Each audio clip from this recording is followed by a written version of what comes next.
अहेतुकी भक्ति होनी चाहिए। अभी हम भक्ति करते हैं तो हमारी भक्ति अहेतुकी होती है क्या? हम तो किसी न किसी प्रयोजन से भक्ति करते हैं। कोई भक्ति किसी बीमारी से मुक्ति के लिए कर रहा है, कोई लड़के की नौकरी के लिए भक्ति कर रहा है, कोई घर परिवार को सुखी करने के लिए भक्ति कर रहा है, कोई रिद्धि सिद्धि प्राप्त करने के लिए भक्ति कर रहा है, कोई ऐश्वर्य प्राप्त करने के लिए भक्ति कर रहा है, कोई सुख प्राप्त के लिए भक्ति कर रहा है। मतलब भक्ति के पीछे कोई न कोई हेतु है, कोई न कोई प्रयोजन है, कोई न कोई स्वार्थ है। तो ये भक्ति भक्ति नहीं है। बताया अहेतुकी भक्ति होनी चाहिए। मतलब भक्ति केवल भक्ति के लिए हो तो अहेतुकी होगी। भक्ति का कोई विशेष स्वार्थ नहीं होना चाहिए कि हम इसका माई लोग देखिए काली मैया को आप जा करके और वस्त्र चढ़ाती हैं, साड़ी चढ़ाती हैं, गंगा मैया को जा करके साड़ी चढ़ाती हैं, हर व्रत त्योहार रखती हैं, हनुमान जी के मंदिर जाती हैं, राधा कृष्ण के मंदिर जाती हैं, राम जी के मंदिर जाती हैं। तो हर माता जाकर कुछ न कुछ मांगती है, मेरे बेटा को सुखी रखियो, मेरे बहू को सुखी रखियो, बेटा की नौकरी लगा दो, हमारा दुख दूर कर दो। ये भक्ति नहीं है। भक्ति तो अहेतुकी हो। भक्ति तो केवल भक्ति के लिए हो तो भक्ति है। तो भक्ति अहेतुकी होगी कोई कारण नहीं। जैसे गोपियों की भक्ति है, अहेतुकी है, कोई कारण, केवल प्रेम के लिए भक्ति है।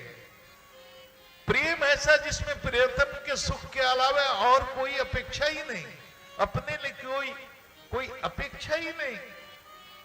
और ज्ञान सिखाने के लिए जब चले गए, उद्धव जी कहा, अरे वो निर्गुण निराकार निर्विशेष ब्रह्म है श्री कृष्ण, हम तुमको ज्ञान देते हैं, तुम उनके विरह में रो रो करके पागल मत बनो। वो सब जगह है, सृष्टि के कण कण में है, निराकार है, निर्विशेष है, निरुपाधिक है, ब्रह्म है। तो गोपियों ने कहा, उद्धव एक ही मन था, उस मन को तो हमने कृष्ण भगवान को दे दिया। अब कृष्ण ही हमारे प्राण के आधार हैं। अब हमारे पास मन ही नहीं है, तो अब किस मन से तुम्हारे ज्ञान का उपदेश हम सुनेंगे? उद्धो मन नाही दस बीस, उद्धो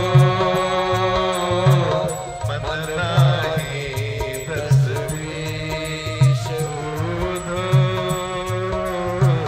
मन नाही दस बीस, मन नाही दस बीस।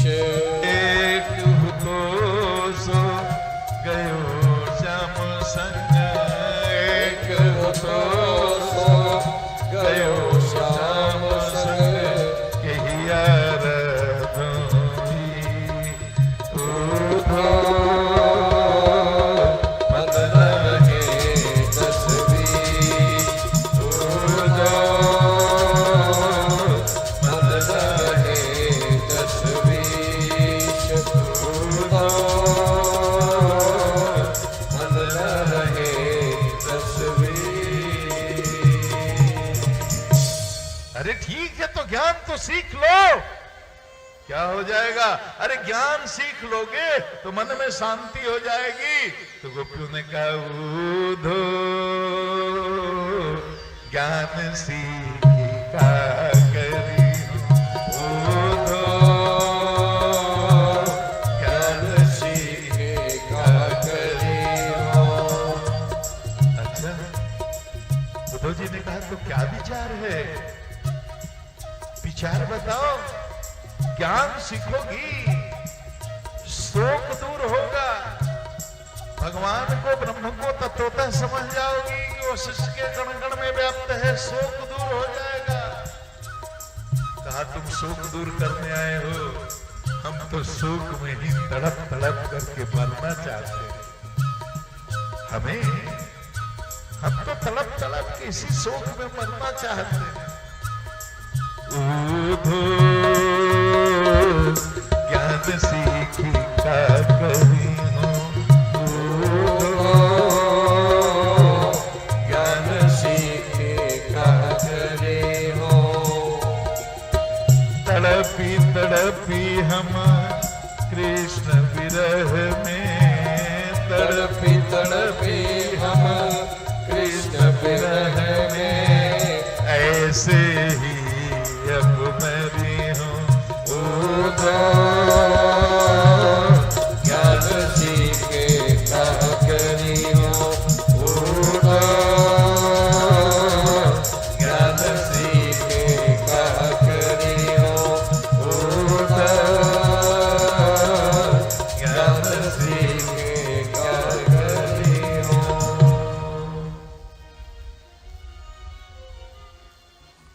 तो भक्ति केवल गोपियों के लिए, भक्ति केवल भक्ति के लिए हो,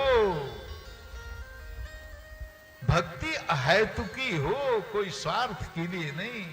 अरे ठाकुर से संसार क्या मांगना, तुम क्या मांगते हो बोलो? ठाकुर से आप क्या मांगते हो? आप ऐश्वर्य मांगते हो, आप संसार मांगते हो, बेटा मांगते हो, धन मांगते हो, पद मांगते हो, मान मांगते हो, यश मांगते हो, समृद्धि मांगते हो। जो भी मांगते हो क्या है? असत्य है, संसार है। तो ठाकुर से संसार क्यों मांगते हो? ठाकुर से किसी ने कहा भैया अगर ठाकुर से हमने ठाकुर को ही मांग लिया तो क्या ये भक्ति हेतुकी भक्ति अहेतुकी भक्ति कैसे रह गई? क्योंकि ठाकुर से ठाकुर को मांगना भी तो हेतुकी भक्ति हो जाएगी। तो संत ने कहा कि नहीं, अगर ठाकुर से केवल ठाकुर को मांगते हो या ठाकुर को प्राप्त करने के लिए ठाकुर की भक्ति करते हो तो वो भक्ति अहेतुकी भक्ति ही मानी जाएगी। ठाकुर से अगर संसार मांगते हो तो भक्ति अहेतुकी भक्ति नहीं मानी जाएगी। तो ये अहेतुकी भक्ति का उपदेश दिया। और अहेतुकी के अलावे और क्या होना चाहिए? अप्रतिहता अहेतुक्य प्रतिहता जयात्मा संप्रसीदति। ये अप्रतिहता भी होना चाहिए। अप्रतिहता का मतलब क्या हुआ है? तैल धारावत अखंड। मतलब ऐसा नहीं कि आज संकट पड़ा तो भक्ति किया, हनुमान चालीसा का पाठ किया, घर में कोई बीमार आया हो गया तो खूब पूजा पाठ करवा रहे हैं, आचार्य को बुला करके मंत्रों का जाप करवा रहे हैं, अपने भी भक्ति कर रहे हैं।